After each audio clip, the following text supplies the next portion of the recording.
From EPAWA Weather Consulting, headquartered in Worth Whitehall, Pennsylvania, this is Weather Weeklies, an informative video of the ins and outs of weather that affect you most in the EPAWA coverage area. The thoughts and opinions expressed in this video are those of the forecaster alone and may not reflect those of the staff of EPAWA Weather Consulting LLC as a whole, nor its constituents. Now, without further ado, here is meteorologist Bobby Martrich with Weather Weeklies.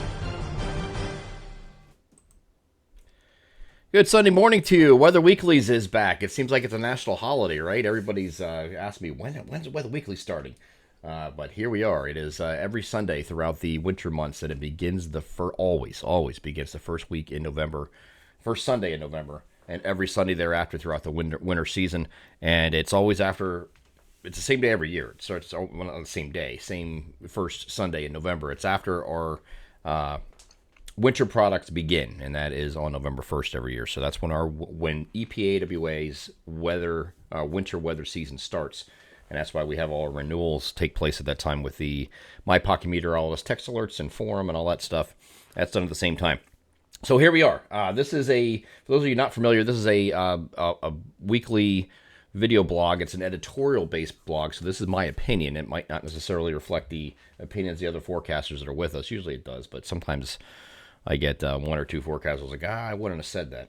But this is my opinion, okay? And that's what you're coming here for, is my opinion. I don't do winter outlooks. I don't do any seasonal outlook, because seasonal outlooks of any kind are a waste of time. Every once in a while you get lucky, and more power to you if you decide to do a winter outlook and, take a stab at it just for, just to see how well you did or rate yourself, whatever you want to do, that's fine. I just don't think you could take any of them verbatim, and you certainly have to take them with a grain of salt, any of these outlooks, especially the ones that were put out very, very, very, very early. We had some, and that was the theme of what I was trying to decide what a theme was for the opening week, because we're not really dealing with snow just yet, soon, but not yet. So I was trying to think of an opening theme. What would be the best thing to do? And I see all these outlooks come out like I do every year, and we're sitting here in mid-August. Or sitting here on Labor Day weekend and beginning of September, we're getting these winter outlooks come out. I'm like, what are you guys doing? Because there's no way that you can project to the end of March at that point. People think they're going to try to convince you they can, but you can't. You can't.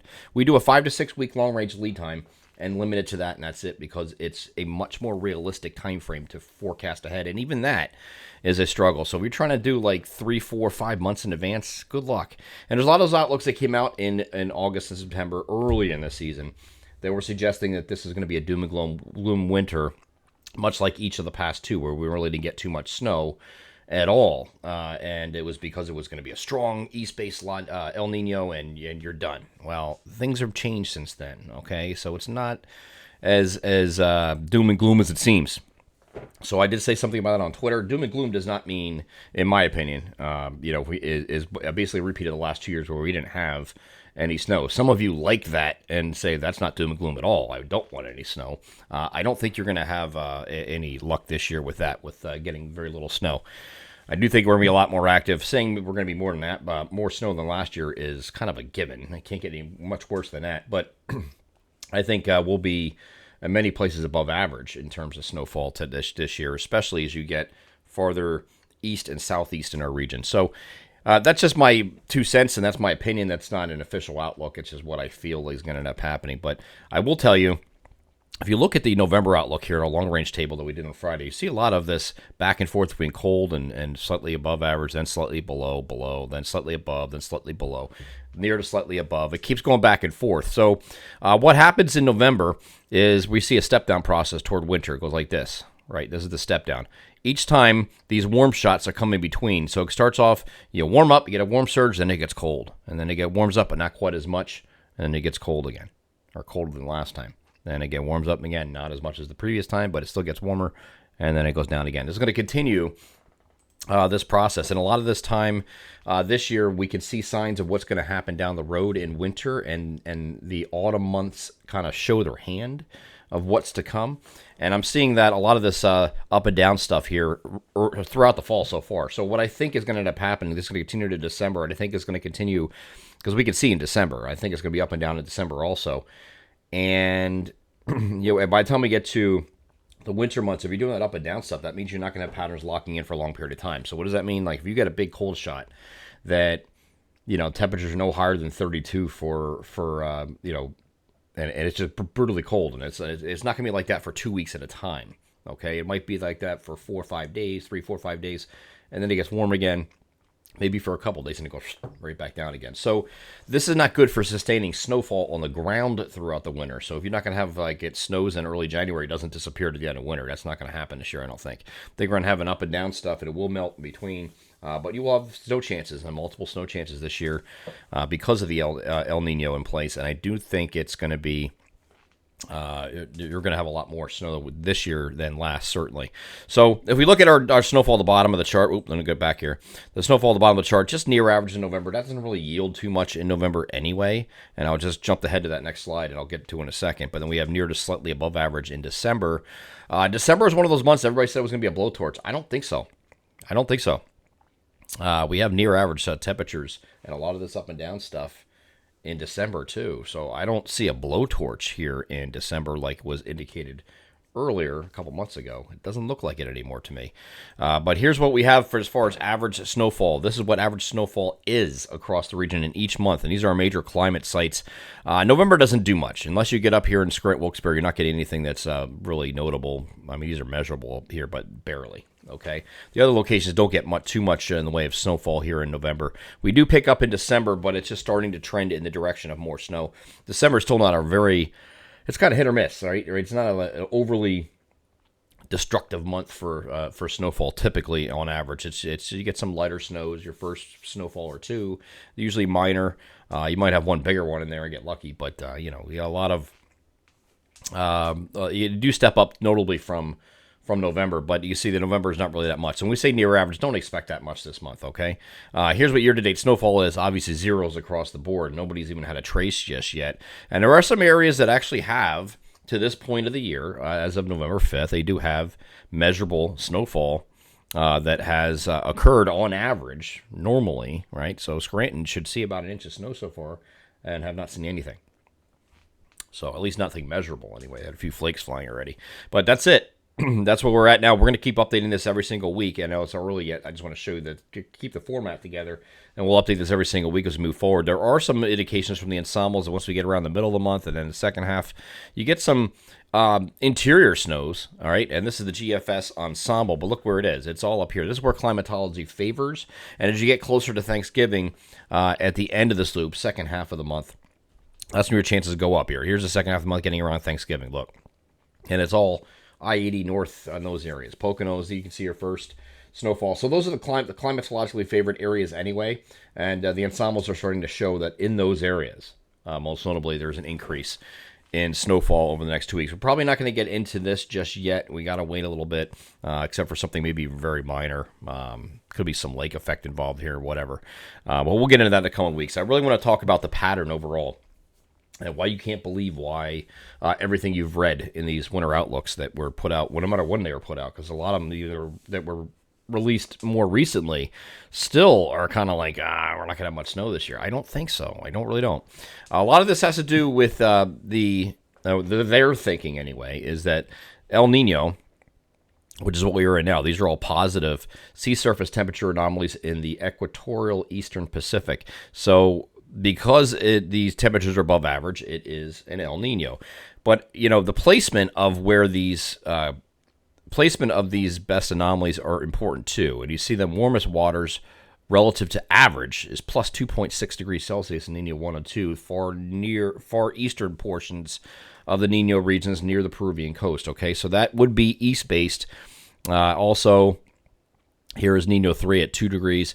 The one what's most important is this one right here, Nino 3.4, and that's at 1.6. So it's a full degree cooler, 1 degree Celsius cooler than the eastern regions. But that's just this week. We're gonna follow this out, each week and see where we're trending. But I think we're trending away from that east-based look, and I figured that once we got into maybe mid to late November or December, we would transition to a more basin-wide event, and that's starting to do that. We're not there yet. It's still weighted to the eastern side, And here's what I'm talking about, these temperatures that we're looking at. Each one of these regions in here is what we're looking at, okay? So this is your Nino regions that are important sea surface temperature-wise and anomalously-wise that we're looking for. And the warmest temperatures out here in Nino 1 and 2 is right here. See, those are the warmest temperatures.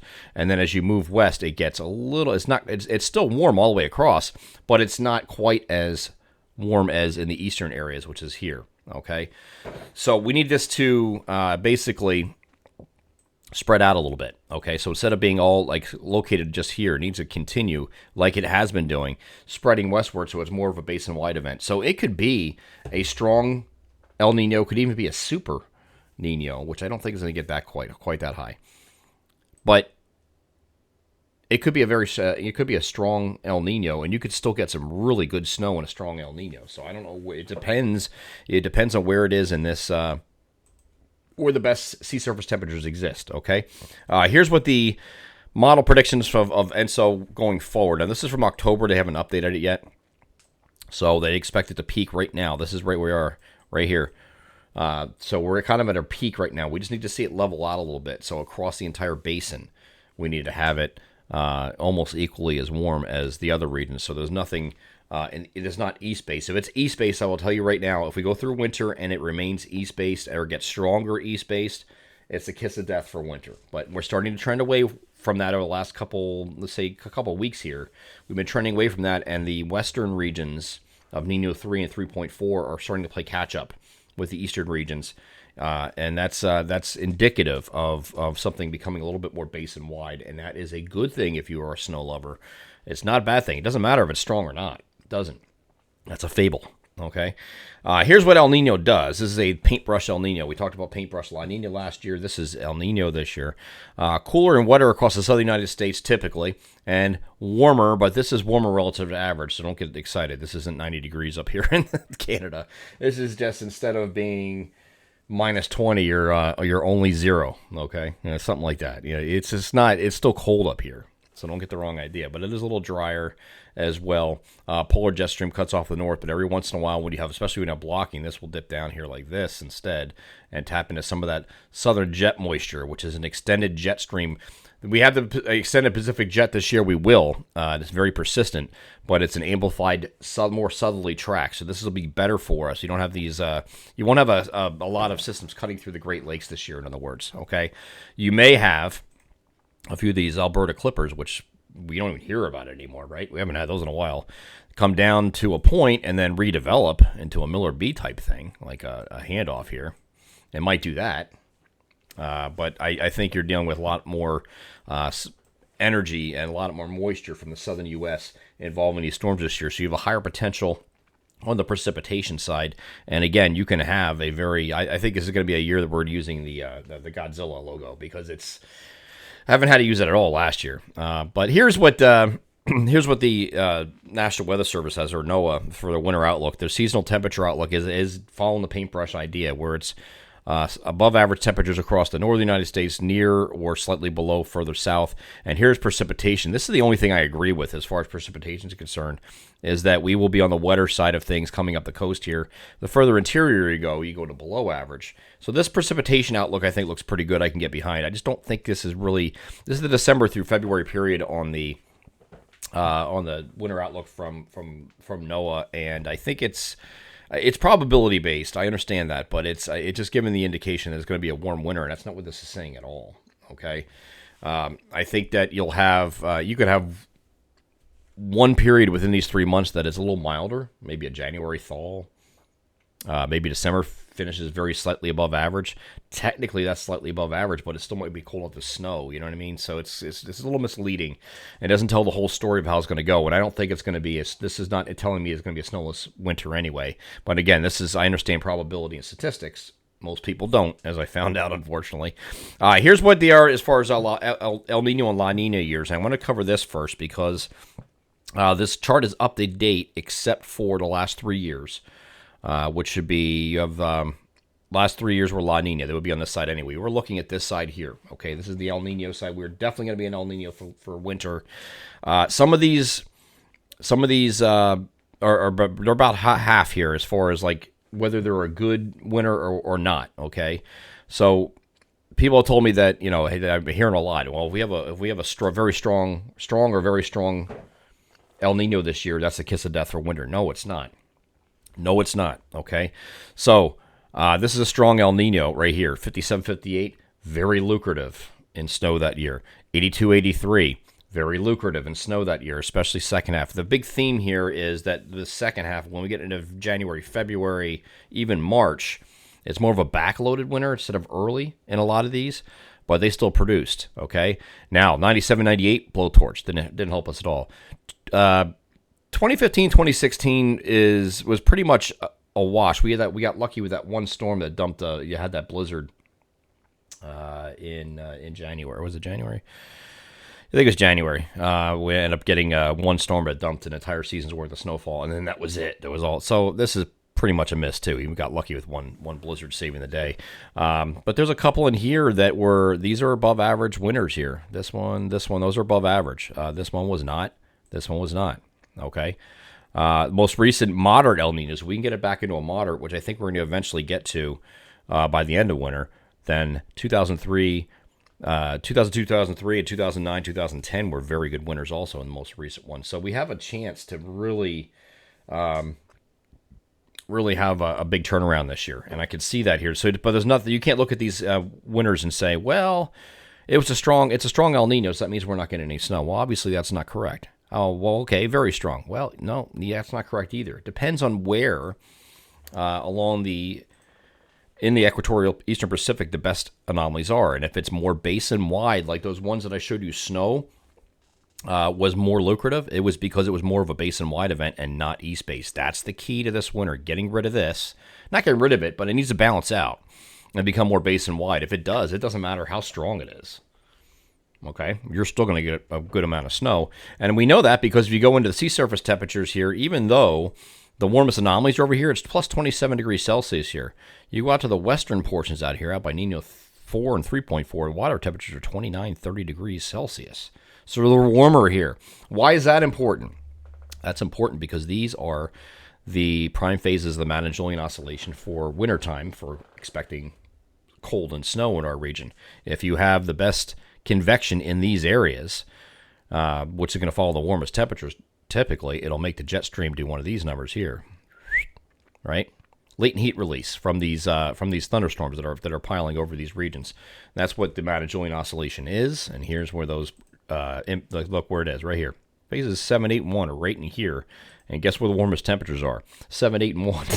So the idea is you have an eastward propagating Kelvin wave, right? And it gets out into these areas, and it blossoms in this area because that's where the best ocean heat content is, right? So then you get latent heat release. It pushes up against this jet stream and allows it to push up, right? And then you get a jet stream that goes up, must come down. You get the trough in the eastern United States. The polar jet will pay us a visit. So that's the idea. That's a general broad, and it's not specific. But this is important because another thing I'm noticing here so far this fall is we've seen a lot of dominance over in those regions of the best convection. Now, we spent most of the summer in the circle of death, which means it doesn't matter at all. Like, that has no influence on the pattern. But the pattern here has generally been in phases 8-1, 7-8-1. It's been hanging around there. Then it goes into circle of death for a little bit like it is now. And it comes back out again like it's projected to do into 7-8. Same thing that the Australian model is doing for the Mount-Julian Oscillation, which I tend to trust in winter because they're literally over there in the maritime continent. So, if it's showing something here and it's agreeing with the GFS and some others, then, it's probably right. So, again, we're going back into, after we were spent time in phase 8, phase 1, we're now in the circle of death. It's going to go right back into phases 7, 8, and 1 as we go throughout the month. And it's shown universally across the board here. So this is a good sign going into winter that your best convection is probably going to be dominant over here. And won't be going through the maritime continent as much, which is not as favorable. And that's usually a La Nina thing anyway. But this is El Nino favors more of this over here in the more favorable phases in winter for cold and snow. I will say phases 8 and 1 in November is not a good thing, okay? So it's when you get into winter. So it's not going to help right now, but it will help down the road a little bit.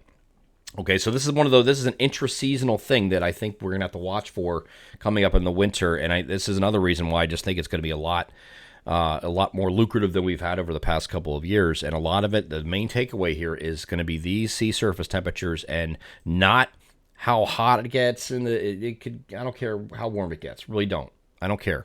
I just want this, the warmest area, which is warmer by a full degree higher Celsius than the 3.4 region. I want some of this to level out a little bit and move this way. It's already set up to do that, and it's been doing that over the last couple of weeks.